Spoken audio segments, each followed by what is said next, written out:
Let's open up the meeting.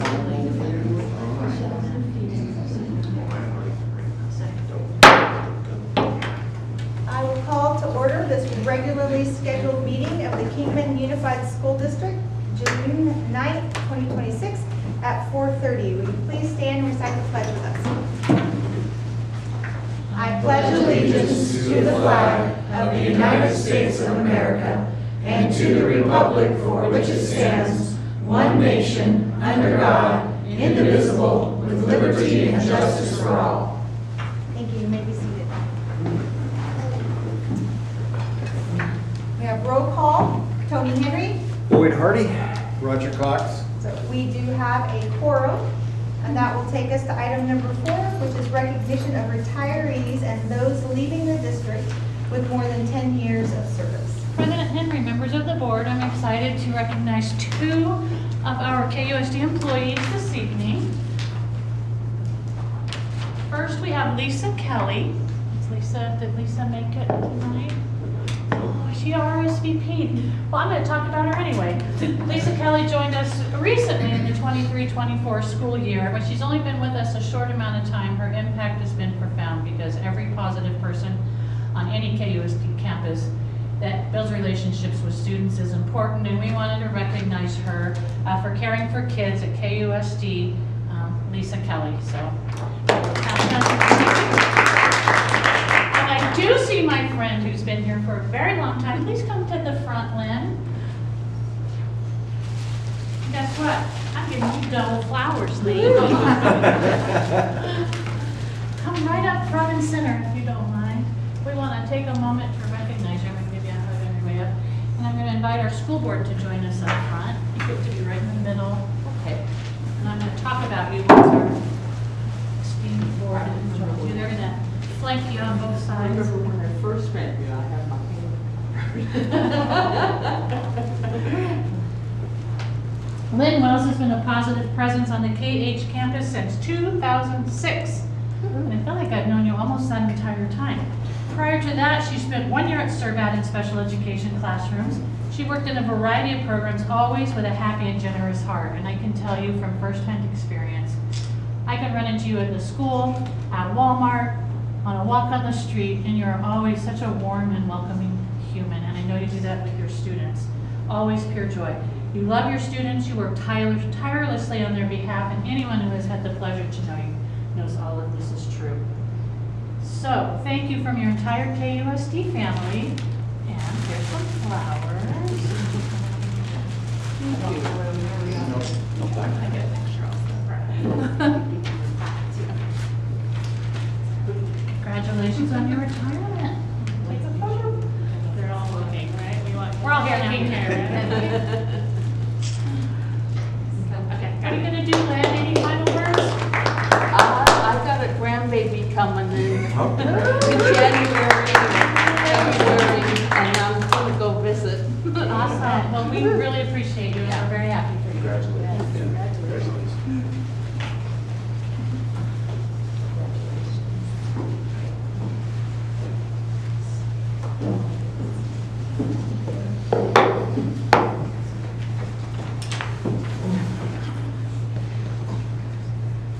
And at this time, we will have a moment of silence for the following beloved staff members that we lost in the 25-26 school year.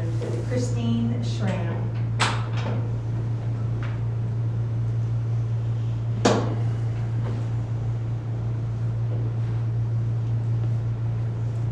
Thank you. That will move us to item number 5, which is the call to the audience, which I have received none. Okay. Then item number 6, reports from the superintendent.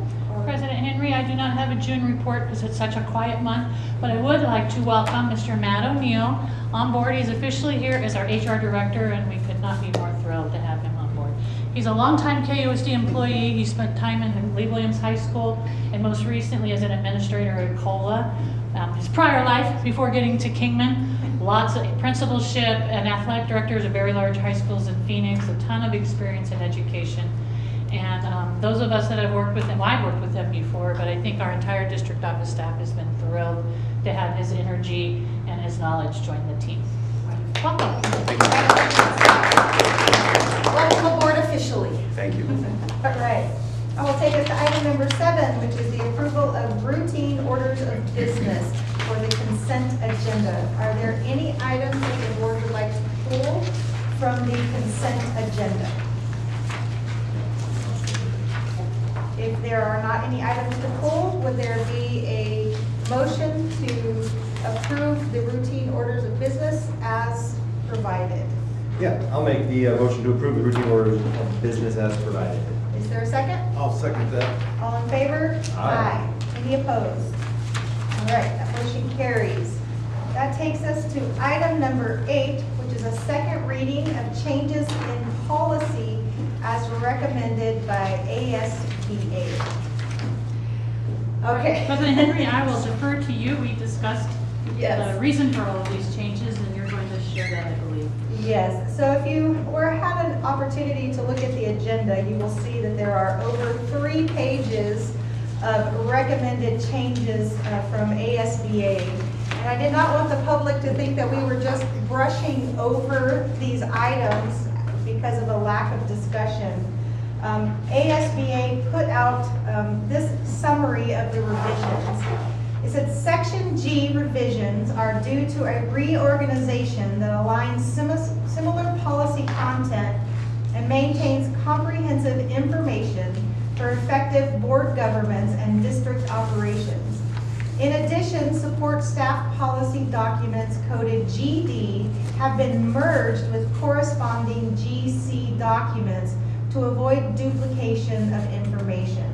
The policy documents listed above have either been removed, added due to recodification, or merged with policy documents containing similar topics or revised information.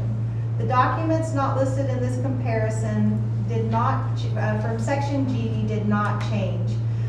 There were over 449 pages for us to review, and basically they were just crossing off and putting it somewhere else. There were no significant changes, even though it looks like a lot of information. So we just wanted to put that statement out there so that you didn't think that we were shirking our duties in reviewing or discussing these changes. We could read them all tonight, should you choose to. 449 pages worth. We brought pillows. So, all right then. Are there comments or questions from the other board members? Okay. Then is there an action then to to accept the policies as advised by ASBA? Yeah, for the 449 pages, I definitely am good with accepting the changes to the policy. Is there a second? I second that. All in favor? Aye. Any opposed? Thank you, guys. All right, that brings us to item number 9, possible action to allow or deny eligibility to Arizona online charter students to participate in KUSD interscholastic sports teams. This is a yearly item that is brought before the board. In past years, we have had some lengthy discussions. Are there comments or questions from the board members? I don't have any, nothing's changed. What does this mean exactly? It's allowing students outside of our school district to participate in our sports programs. In the past, we have denied that. We have a long history of that voting. May I add further clarification, Yes, President please. Henry? We do allow homeschool students. If you are a registered homeschool student with Mojave County, you are welcome to play on our sports teams because you don't identify with a funded school. So what President Henry and this vote refers to are students who are enrolled in an online charter or micro school that is funded through the state, not homeschool. Then the option is to not allow them to play, or for the board to recommend us to have a policy for payment to play. I support that because, just because of the liability involved. I think we do need to have our students participating in the sports programs, and unfortunately, we have to exclude some students, I suppose, just because of the, liability issues and things like that.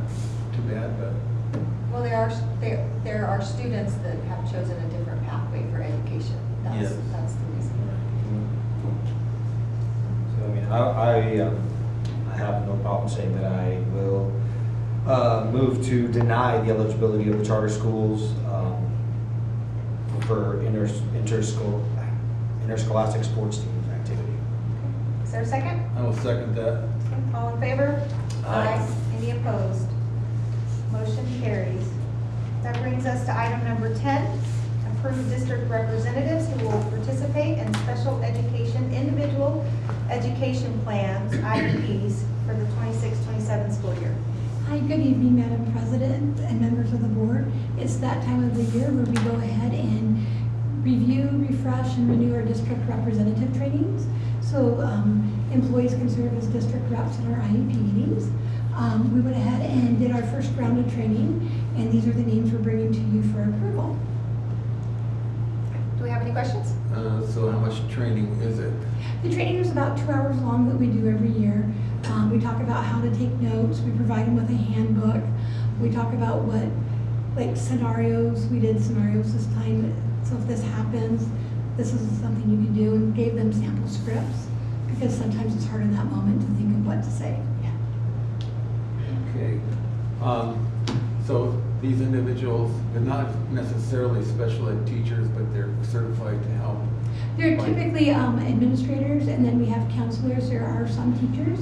They have to be certified to provide instruction in order to be a district representative. So that would usually someone with a certification. We don't have classified employees do this. So your counselors, your teachers, your administrators, your coaches.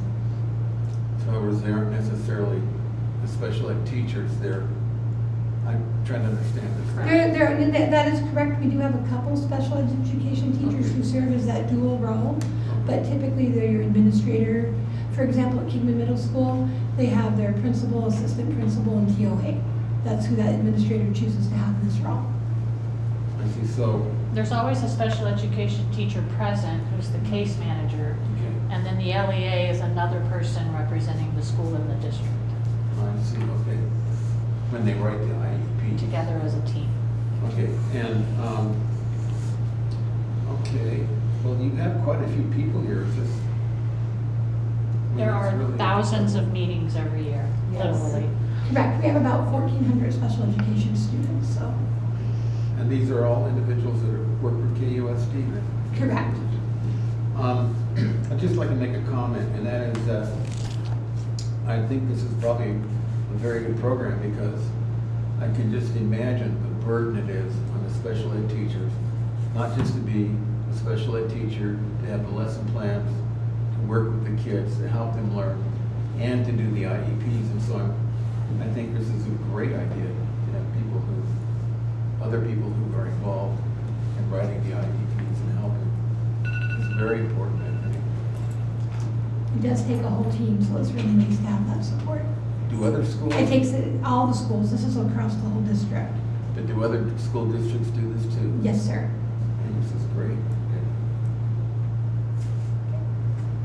Then will there be a motion to approve the district representatives to participate in the IEPs for 26-27 school year?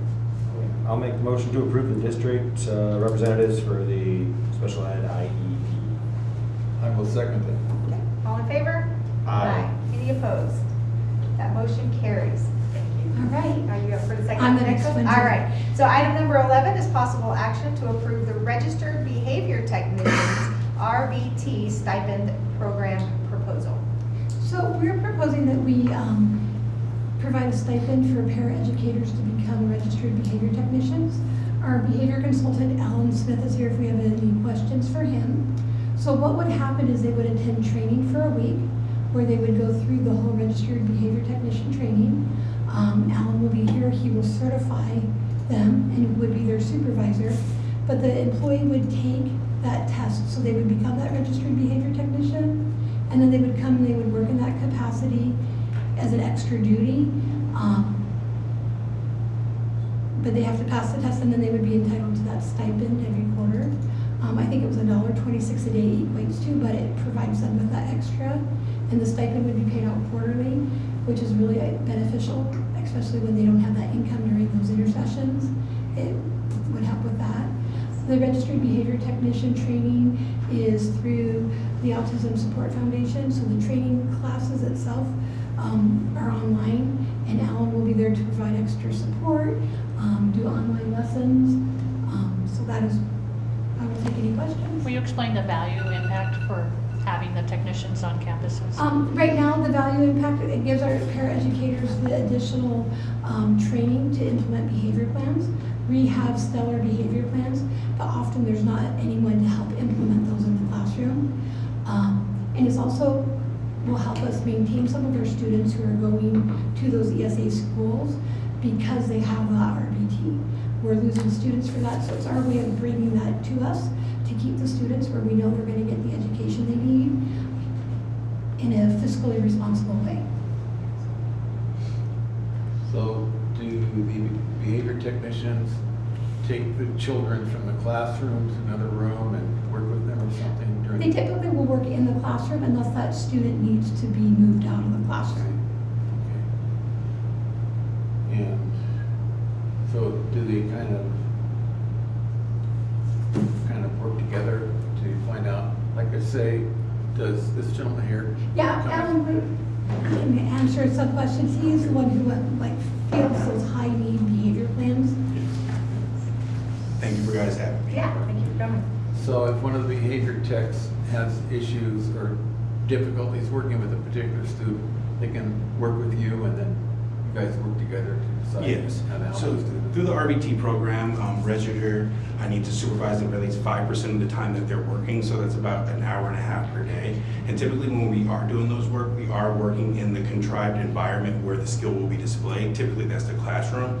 But if it's a skill that they need to learn that they haven't, that's not in their repertoire, we may do it in an alternative setting so they can generalize it back to the classroom.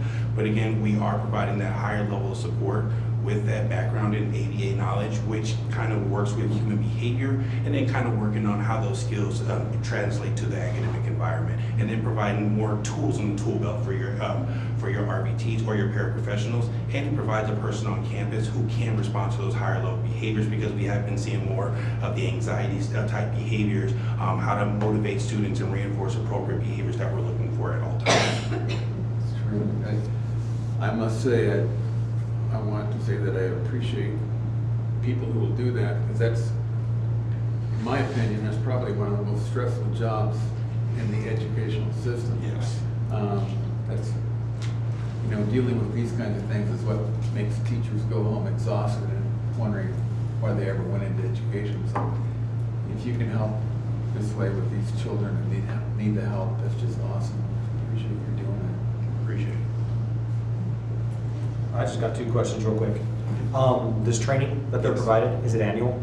It is annual, but some of it is on a need basis. Like we've been doing ABC data training, so that's how to recognize what's coming before the behavior and what's happening after to maintain the behavior. And then the past 2 days, we've done trauma-informed compassion care, and then we've also done executive functioning, so we can kind of create a mindset shift on misinterpreting certain behaviors as lazy or unmotivated, but there may be some extenuating factors that are contributing to them. So again, these are a need to be, but with our RBT program, that will be a monthly training, because again, I do need to meet with those guys monthly, and I'm only here for a couple days, so I really need to meet with them on what data they've been collecting, any issues that they've been seeing, or anything I need to follow up, because again, those guys are going to be my eyes and ears when I am not here, but they're also going to be an extenuating person for Ms. Trujillo, and also for teachers to lean on when they do need behavioral support. That's perfect. And then the final question that I got is, it shows it's $400 stipend per quarter, $12,800 annual, and there's 32 employees. What is the, 1,200? It's gonna be, it says 12,800 annual. That's for all. Oh, for all everybody. all eight. if we have all 8. Okay, for all eight. So how many are going to be at each campus? How many people? We have 4 designated? employees who signed up to do that. Alan sat with myself and Discipline, our transition coordinator, and so we interviewed the paraeducators in case things went forward tonight, and there are 4 who paid for to do this. So we have 8 we're planning for, but hopefully when we get the 4 in, it will spur additional people who want to be a part. Where will they be located? One hopefully at Los Anita, one at Encinitas, and then we have not determined. We were going to go and review the higher needs for the other 2. The goal would then try to have someone on every campus. Ultimately, moving yes. forward. Okay, so that's perfect. That's just, perfect. No, I'm good. That was my only question. Thank you very much. All right, thank you guys for having me. Thank you. So then is there a motion to approve the registered behavior technician stipend program proposal? I'll make that motion. Okay, is there a second? I will second you. Okay. Any other comments or questions? All in favor? Aye. Any opposed? That motion carries. Thank you. Item number 12 is the possible action to approve the Study Sync High School English curriculum that has been on display for the required 60 days that began April 14th, 2026.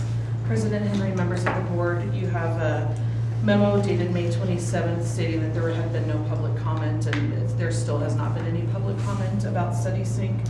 I did want to follow up from the April board meeting. There was a question about the amount of online usage, and this is in the memo, but I just wanted to have it on the record as well, that the amount of time students spend online varies by classroom. There are some classes that are 100% paper and pencil, while others spend up to 30% of their time online. Teachers use the online resources for lesson planning and administering assessments. So is the plan of this program to replace anything, or is the plan of it just to, because you said several classes are 100% pen and paper. This obviously is not in that sense. Is that to tell them they're no longer being pen and paper, or? So Study Sync has a pen and paper option and an online option. So the one that says that they're 100% pen and pencil and paper or whatever it is, they've been piloting it for the past 2 years, and they've been using it. Oh, they've been using it specifically. Yeah. Okay, I was confused. Like, okay. Thank you. Yep. Any other questions? Thank you for that, for looking into that for us. All right. Is there a motion then to approve the curriculum of Study Sync for grades 9 through 12? I'll definitely make a motion to approve the Study Sync. Is there a I'll second? it. All in favor? Any opposed? Thank you.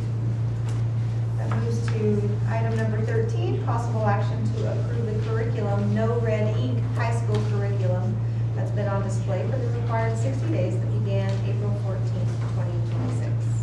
President Henry, members of the board, again, you have a memo dated May 27th stating that there has been no public comment, and there still has not been any public comment since the date of this memo. And again, I did follow up with teachers about the amount of online, because this is an entirely online program. Both high schools reported that students spend about 20 to 30 minutes per week on No Red Ink, since that is the only option to use it as online. Are there any questions or comments? All right, is there a motion then to approve the No Red Ink High School curriculum? I will make the motion to approve No Red Ink for the high school. I'll second it. Any other comments or questions? Real quick question, I mean, I'm still approving, but is there a thought to moving it to the junior high as well? It's just for high school currently, is it something that they have as an option that we're gonna look into, or is it something they're trying to still create? There's a free option for No Red Ink that can be used. The high school we're purchasing it, so they have the full online subscription.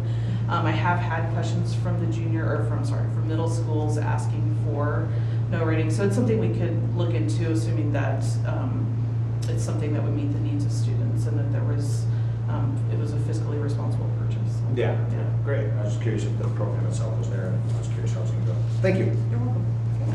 All in favor? Aye. Any opposed? Motion carries. Item number 14, possible action to approve the curriculum. Encuentros? My son was born in Mexico, and my husband always made fun of my Spanish, so I never say it. I should have had Dr. Dorner say it. She would always say It's a it. high school Spanish curriculum that has been on display for the required 60 days starting April 14, 2026. President Henry, members of the board, again, you have a May 27th memo stating there had been no public comment, and there still has not been any public comment. And this is does have an online component, but teachers have really been using the textbook for this.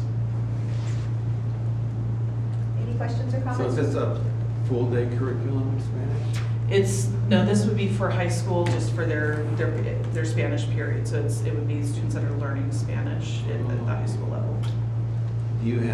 Does our district have any, like, full-time Spanish curriculum? Where somebody who wants to be bilingual can be in a program where all the classes are taught in Spanish? No, we do not have that option, like, meaning like math and English, all of Right. that. No, we do not have that.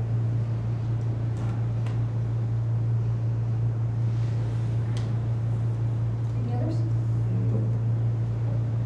Is there a motion to approve the high school Spanish curriculum? I will motion to approve the high school Spanish curriculum. All right, is there a second? Trying it either. I will segundo that. Okay. All in favor? Aye. Any opposed? Thank you. Awesome. All right, item number 15 is the possible action to approve recommendation to enlist Elevation Education as a sole source for the EL student assessment platform. President Henry, members of the board, Executive Director Jones is a board member for our ASPAID Insurance Consortium, which she needed to attend a meeting, so I will be your temporary finance director during this meeting. Item 15, Elevation Education provides a platform that houses student assessment data for teachers to be able to create groups based on EL student skills and activities. We've successfully used the program the last 3 years. Annual price increases. Also, there are annual price increases in the vendors releasing the platform from Curriculum Associates LLC to Elevation Education has required the district to change procurement for this purchase because the FY27 spending will be just over $10,000, and when you spend over $10,000, it does change the procurement process. But we continue to be satisfied and would recommend approval for this. Are there any questions?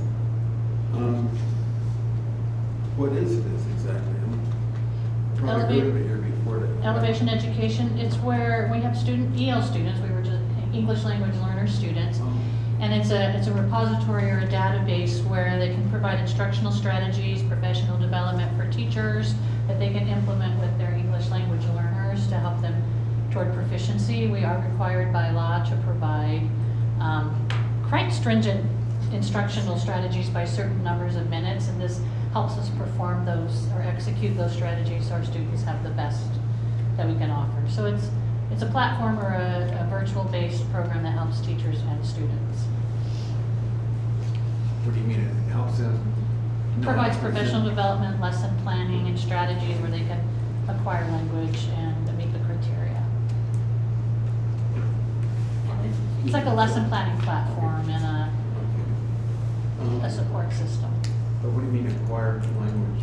EL learners, we test students who, all students who enroll have to fill out a primary home language survey. Oh. And if English language is not their first language, then we are required to provide instruction to make them proficient or bring them to a level of proficiency. And then, so teachers who provide direct instructional services to those students have access to this to help plan and to learn. So, do different teachers take on different language groups, or is there?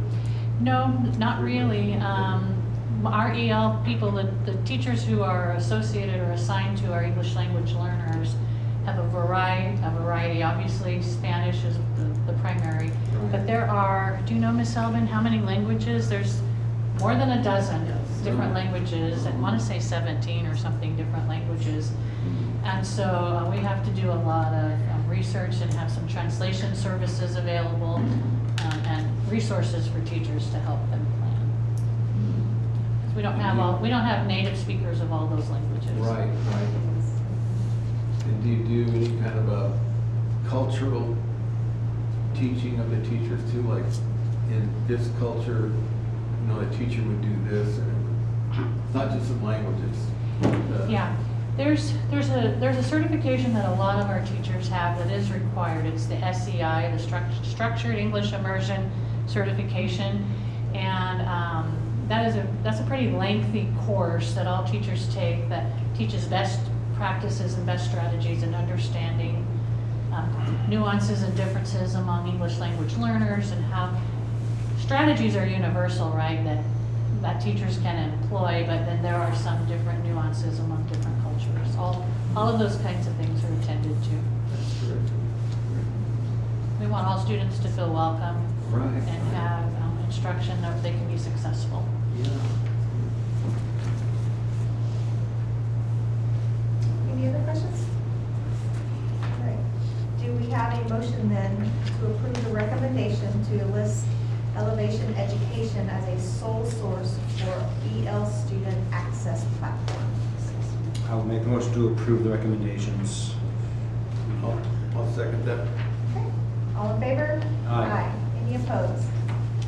Motion carries for item number 15. That will take us to item number 16, which is a possible action to renew agreement with the trust to provide insurance coverage for the 26-27 school year.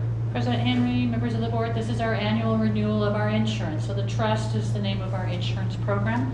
The trust provides general liability, cyber liability, automotive liability, property damage, and other coverage for possible risks, damage, and liabilities. We participate in training classes, conferences, and other tasks that we receive credits for and discounts during the year. For example, the cyber security. If we execute certain strategies, and our insurance premiums are reduced, so we always participate in all of those opportunities. The total yearly cost to the district is $1,040,899 before the credits. A question was brought to my attention recently about PTO participation, that we could have PTO coverage as well, and why is it not on there? Executive Director Jones and I discussed that. She's looking into it, and I can report back. I don't have a lot of information on it now, but I did want to recognize that was brought to our attention, and if we wanted to consider that at a later date and add it to our insurance, we could talk about it. But for now, it's not under this umbrella. So this insurance covers what goes on in the schools? Yeah, this is our total comprehensive coverage over pretty much everything. Anything that could happen Yeah. in the schools. If I may just make a couple of comments. Number one, I don't think there's any doubt that we need to have the same coverage with PTO. Because these people are working, working extra hours or something, and The parent-teacher organizations, yeah.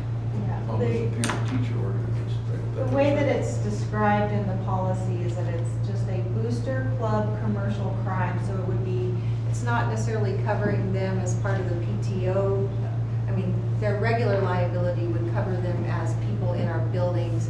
This would just be if someone in the PTO committed a crime, stole money, or something like that. I was just curious as to what that entailed. Because we have had that happen.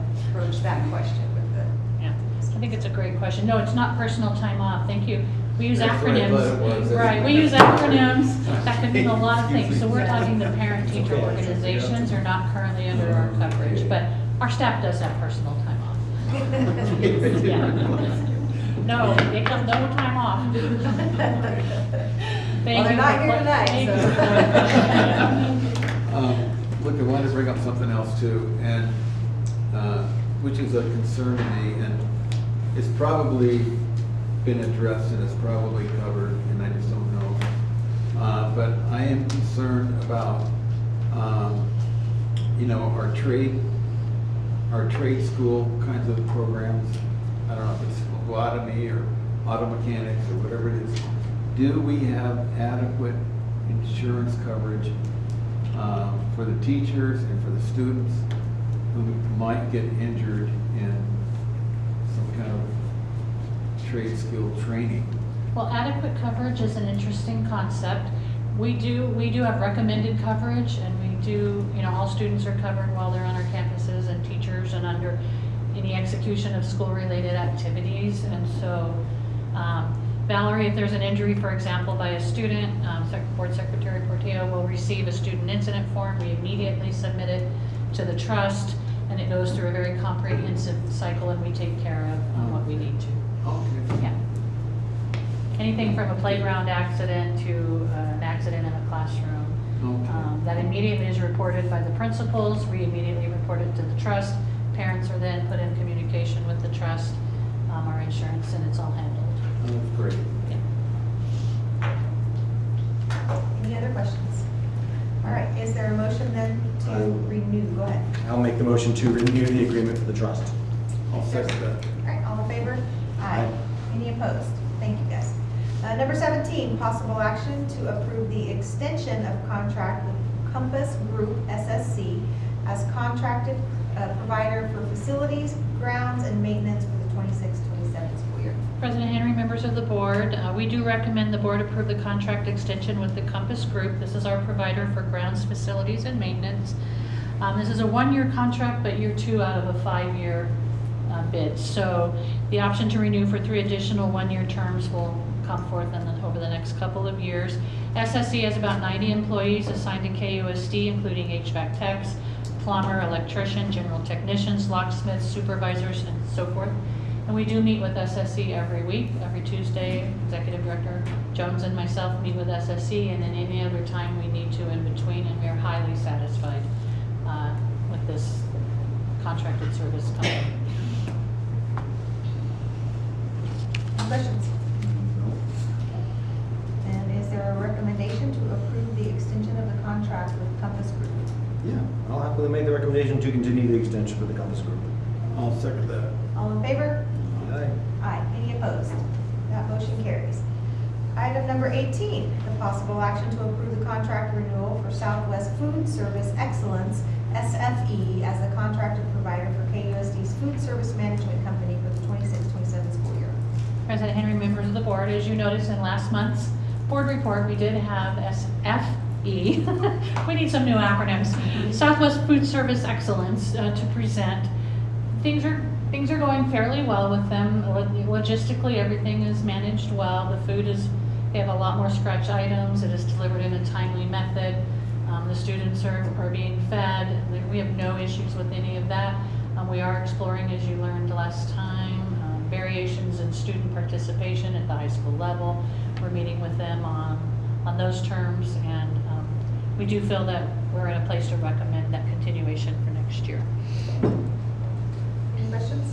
How is it going? Are they planning on trying to implement those breakfasts at the bus stops? Is that going to be going into effect this year? Or is that- Yep, Martin, well, that's our hope. Executive Jones is having a follow-up meeting with them on that, because we did receive a little feedback from a couple of the principals that sometimes they have ideas that are not executed in a timely manner.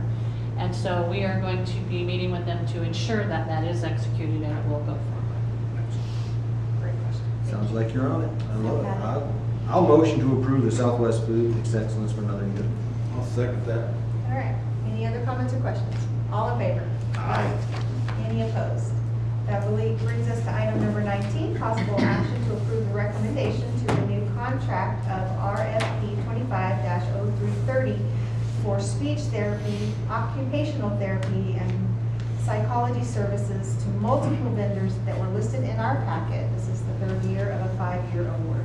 President Henry, members of the board, there's good news that goes along with this. Contracted services is not our favorite option. We do have a relationship with some vendors that ensures that our students receive services, which is required by law. So we are in a position where we do need to use contracted services, but I would commend our special education department for increasing our live school psychology and speech pathology positions. You have almost a full house in school psychology. How many are you? Or one? Yes, we should be pretty good this year, and we might not need a contract service provider to start at least. Then I would plan on growing. And in speech pathology, you've got a pretty full team. There's still needing some contract services, but fewer openings than we have in final years, and I just wanted to give that shout out. So this is the request for approval that allows the district to contract with vendors to provide speech therapy, occupational therapy, and psychology services. We would encumber it in the budget. We would use it as needed, and then we won't use it if Director Trujillo and her team continues to fill those positions. You've got all the information in your packet, but we are both available to answer any questions. Any questions from the board? Would there be a motion then to approve the recommendation to renew the contract? Yeah, I can definitely, I'll make the motion to approve the contract for the speech therapy, occupational therapies, officers, vendors. I have a motion for that. Number 19. Is there a I'll second second? that. Okay, all in favor? Aye. Sorry. Any opposed? You're okay. So much. It is. It's all the yearly stuff that we just get to do. That's part of our jobs. All right, item number 20, possible action to approve the fiscal year 26-27 employee handbook. President Henry, members of the board, our executive cabinet met to discuss some of the items that were brought up during meet and confer with conversations with principals and things we've noticed throughout the year. There were just a couple of minor changes. You have it in your packet, but for public recognition of those, we did update staff roles and contact information to reflect current names, numbers, and roles. We updated the policy regarding sick leave payout when employees leave the district to include classified hourly staff payout with less than 10 years. That is a change. We had it for certified, not for classified. We balanced it so they correlate. We updated the policy regarding sick leave payout when employees leave the district to set minimum years of employment, so 2 to 10 and then over 10. And then we updated language to the bereavement to clarify that the leave is a total of 40 hours for all qualifying occurrence. It was a little ambiguous before, we just wanted it to be clear. Staff recommends the governing board approve the FY 26-27 employee handbook as presented and to authorize the superintendent or the superintendent's designee to make additional changes during the school year if policies, laws, and practices change. Seemed pretty straightforward to me, so probably Yeah. questions from. The sick leave payout, Mhm. it's 100%, correct? What do you mean by? The payout's 100%? No, it's an hourly rate. Let me see if she had that hourly rate included in here. Certified and exempt staff with at least 2 full years and less than 10 received a payout of their unused sick leave at a rate of $5 per hour, so it's not their hourly rate payout. But it does add up for those that haven't used it. And then classified 2 years to 10, it's at $3.50 an hour. No, I'm just, Is that what you meant by 100%? yeah, simple math in my head though. If I was a teacher, why wouldn't I just call out sick and get full pay? Well, I'm You just could curious. make that choice. I can tell you, I could predict, I know how much we pay out. There are people that receive thousands and thousands of dollars in payout. If we had to pay people out at their hourly rate, because it's a benefit, not a, Yeah. then we could never afford it. If we paid everyone out for their collected sick pay, it would break the budget and we wouldn't be able to function. It's extraordinarily expensive. Yeah, okay. So Well, that makes it's sense. a kind of a token thank you. It does add up, but we do have a lot of people that choose to use the days instead. Yeah, because I've heard teachers mention that once Yeah. or twice, so I was like, yeah, I wanted to. Yeah, if we did their daily or hourly rate, I mean, I could do some calculations for shock and awe purposes. It would be unbelievable No, I'm good with that. and undoable. We'd have to not do it at all. Well, how much sick leave does a teacher get? 80 hours. There's so many different ones, I don't want to be incorrect, but it's 10 hours a month, and then there's an extra month. It's above and beyond. I think we're only required to do 40, and we do double for a 148-day contract. So, I have to- My HR guy will know that eventually. Do you know right now? Next meeting. We table that till the next Next meeting. month. 80 or 88, it's high. 88. 88, yeah. I knew it was in the 80s. It's 88. 88. so let's say somebody works here as a teacher for 10 years, and never takes a single sick day. When they retire, do they get those days paid out? No, that's what we're discussing. They get it paid out at a prorated rate, and there are caps, but the caps are very high. Yeah. We could never afford, if you were here 10 years and you got 80 hours a year and you had 800 hours, and your daily rate, or you divide that by 10, right, so 80, at times your daily rate, it would be an extraordinarily expensive benefit to pay out. Really good return. So I don't think you'd find it people interesting. know they have to take time off. They don't have to take it out. Sick days are there if you need it, if you're sick. It's not a guaranteed payment, and it's not a guaranteed take it off because I have it. it's a benefit in case you find yourself in a situation where you're sick and you need the time. We need to balance and encourage in our district, don't take sick time because you have it or burn the days. That's not why we're giving it to you. We're giving it to you to have in case you need it. And that's that's kind of a hot topic that we have conversations about and meet and confer every year. You shouldn't take it unless you need to take it. And sometimes it's a mental health thing that you need. That's all good. We're not judging why people take their days, but we're not encouraging you just to take them. And then when you don't, we do want to give you something on the way out. Cool. Yeah. I'm just thinking, couldn't they give the teacher some extra retirement pay or something? We can't do anything with the retirement pay. We have in years past, and we have discussed again recently an incentive. For example, I can't give you, I've been here so long that it all blends together now, but when I was a teacher, or when I was a new administrator, there was a period where if you had 100% perfect attendance for the year, then there was a stipend payout. I can tell you that got a little bit contentious. We loved doing it, and the teachers who were there all day, every day and earned it happily paid them, but it's almost like the perfect attendance award, right? Where someone will come back and say, well, I had a dentist appointment and I was only a couple hours late. Then we started getting into all of the arguments over what defines perfect attendance. And so when we reintroduce that, we're gonna have to have really clear criteria, and it can't be an arguable or negotiable benefit. That's a good point. I agree. It's so tricky. It is. But we do want to celebrate great attendance, because we have a lot of staff members with great attendance, and sometimes they come when they probably should stay home and take care of themselves because they're dedicated. It's in most professions, for sure. All right, is there an action, or the action then to approve the fiscal year 26 employee handbook? So we'll make that motion. Yeah, I'll make the motion to approve the employee handbook. Is there a I'll second? that. All in favor? Aye. Any opposed? Item number 21, to approve the listed donations. Is there a motion to accept? I will make the motion to accept donations. Thank you. Yes, I thank will you. second that. All right, all in favor? Aye. Any opposed? Motion carries. Item number 22 is the possible action to move into executive session for ARS 38-431.03A1 to discuss a request to be released from employment contract by Tom Wilkash. Cash. I am reading through the packet. I do not see the need to move into executive session.